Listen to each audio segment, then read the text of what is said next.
Thank you very much, Ben. Huge congratulations for putting this event together. I think this is something we've wanted to do for a long time, so big kudos to your hard work as well as AHI, and thanks for inviting me today. Today I'm going to talk about borderline hip dysplasia topic, which I think is going to be very pertinent to the other talks later on today. Disclosures are on the website. So objectives in this talk really is to understand what is borderline hip dysplasia and how we define it. And I'm not really going to get into surgical decision making. I think that's Jorge coming up next. But really the key takeaway from this is that, hips are on a spectrum. On the far left, there's dysplasia. On the far right are over, hips which are with FAI. High degrees of pincer deformities.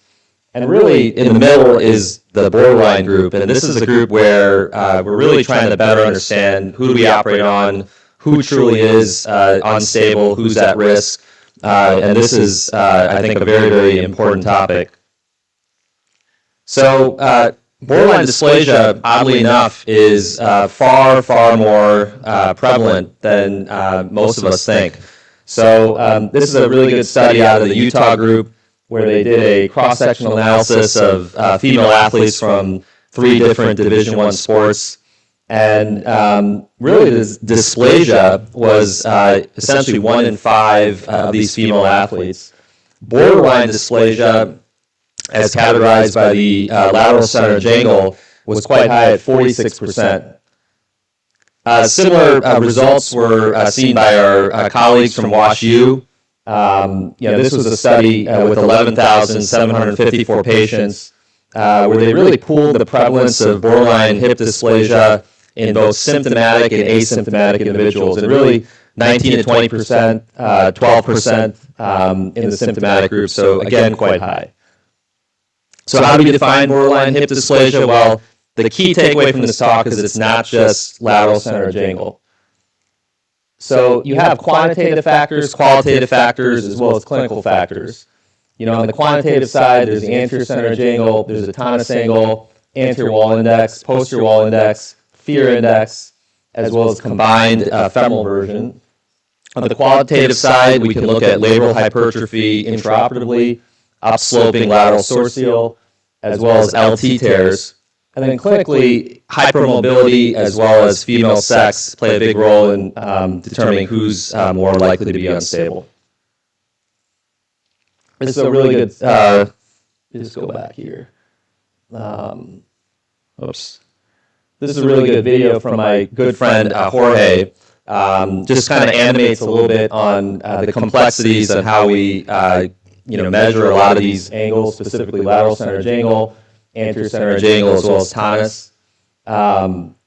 He's going to get into that more later on, possibly in his talk. But really, tonus angle greater than 10, that's one of the things that we use for considering who's dysplastic. One of the best markers radiographically also is the fear index, popularized by Martin Beck a few years ago.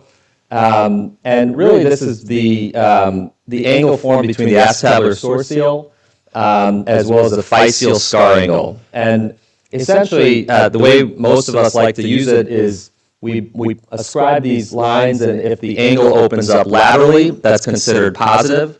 If the angle is opening up medially, that's considered negative. And really, the main question now is, what do we do about values in the middle, and what is the threshold at which we accept people being stable? So this is actually something that our colleagues at WashU were very helpful in exploring further. So really good study where they looked at the fear index and looked at people who were in that middle group, -5 to 5 degrees, positive 5 degrees. And really, anybody who's above 5 degrees, that's likely an unstable hip. Anyone who's below -5 degrees, that's a stable hip. And then when you're in that middle group, that's where you have to utilize those other factors that I mentioned, other radiographic variables, clinical variables, etc. The anterior and posterior wall index, these are good markers for understanding acetabular deficiency anteriorly or posteriorly. It's essentially taken from pelvic radiographs and quantifies the acetabular coverage of the femoral head. AWI less than 0.30 is anterior acetabular deficiency. Similarly, posterior wall index less than 0.8 is posterior acetabular deficiency. One important marker, always remember the joint space is critical. Ideally, we want over 3 millimeters.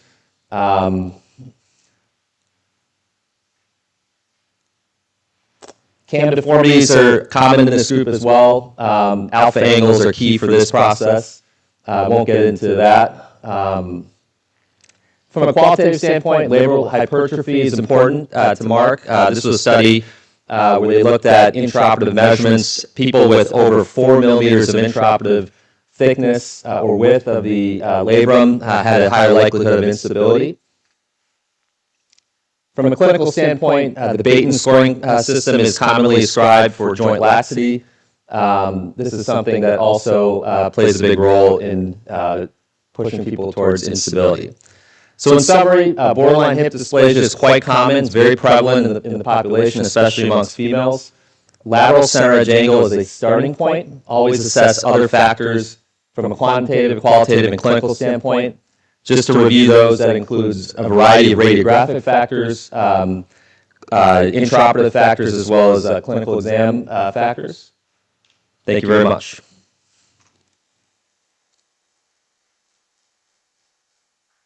Great talk. Well, I have you out there. Talk a lot about radiographic parameters. Do you have any role for three-dimensional imaging, CT scans, not for preoperative planning, but for decision making for this population? Absolutely. I think that's a very, very key point. And, I think one of the best things that CT is very helpful for is measuring your version, combined femoral version, and that's a very important factor here as well. Just come have a sit.